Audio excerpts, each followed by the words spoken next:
Welcome to Doctor H2O, the case of hard diagnosis. Hilda Helen Oxidane, Ph.D., CWT, sat in her immaculately white laboratory studying the results of her latest scale inhibition analysis of a new polymer she had been developing. It looked promising. She jumped a little when her smartphone came to life in her lab coat pocket. Ringing once, twice, no, only once. She was too efficient to waste time. Hello, Doctor H2O here, the best water treater this side of the Ohio.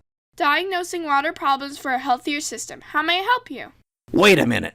Doesn't your father, Detective H2O, say the exact same thing? How can you both be the best water treater this side of the Ohio? We live on opposite sides of the Ohio River.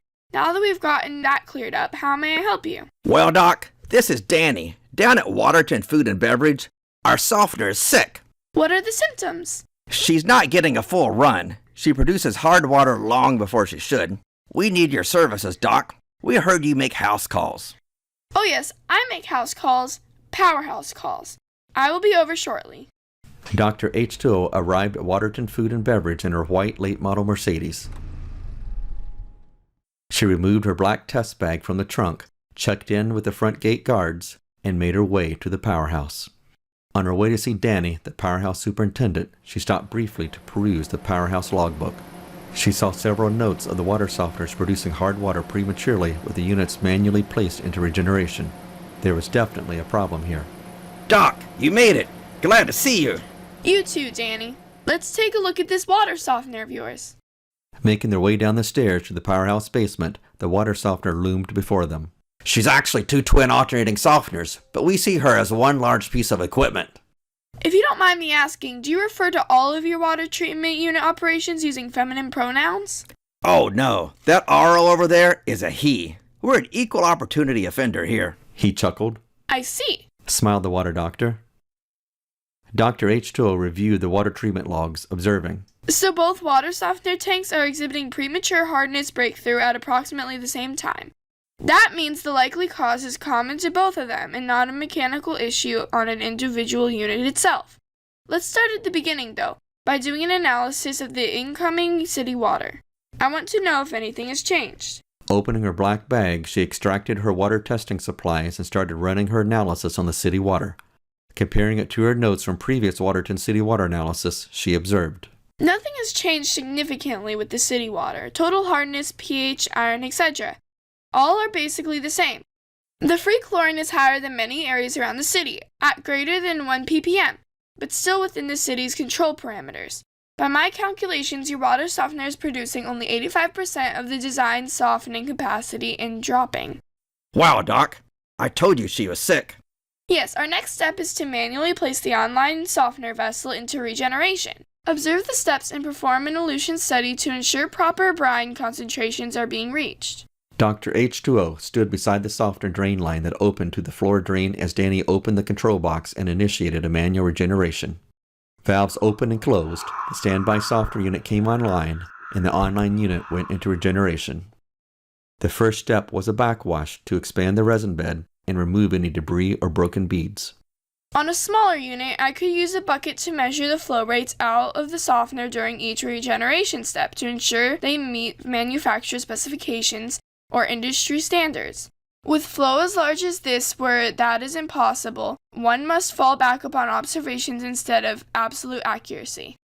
While the backwash continued, Dr. H2O inspected the brine tank and tested its level of saturation with her sodium chloride salometer. It was 100% saturated, as it should have been.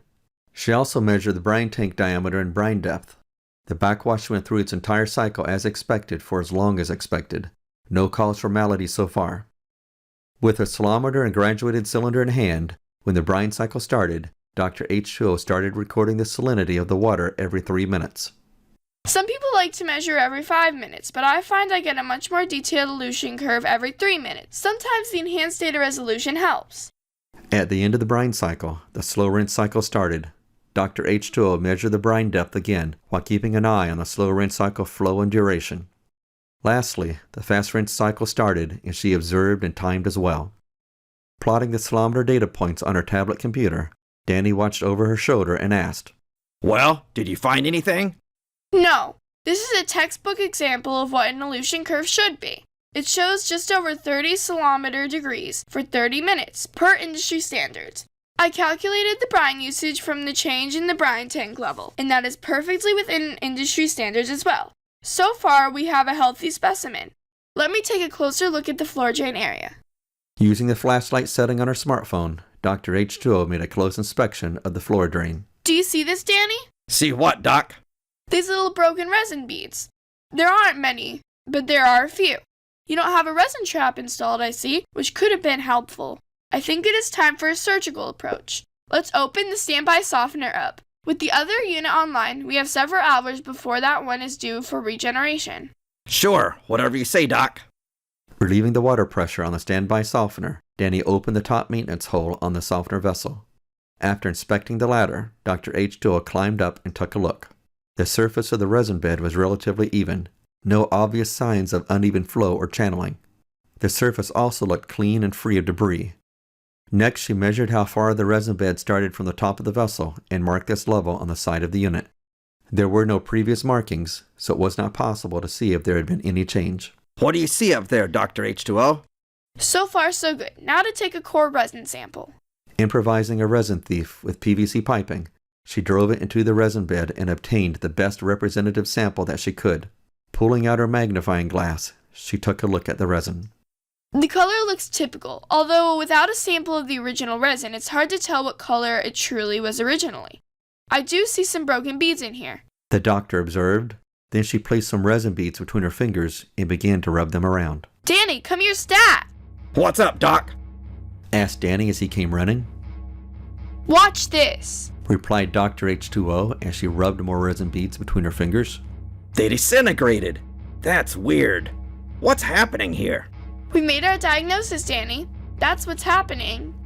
Your resin is breaking down due to the over 1 ppm free chlorine in your incoming city water. The chlorine attacks the polystyrene cross-linking in the resin beads, causing its moisture content to rise and the beads to swell. The beads start to break and get washed out with the backwash, reducing overall capacity. I prescribe replacing the resin as soon as possible. I see. Is there anything we can do to prevent the new resin from degrading the same way? That's a great question. While there's really no such thing as a chlorine-resistant softener resin, you can get resins with higher cross-linkings that will withstand the chlorine oxidation for longer periods of time. You could also install dechlorination technology upstream of the water softener, such as a carbon filter. I'll work up a report on a few options.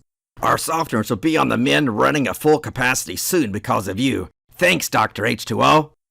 Dusting off her white lab coat and picking up her black testing bag, Dr. H2O replied. It's all in a day's work, Danny. Healing water treatment problems is in my blood.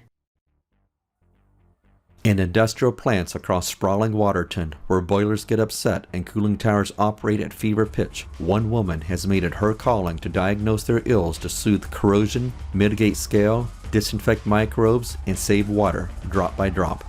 That woman is Dr. H2O, best water treater this side of the Ohio. One doctor that still makes house calls. Powerhouse calls.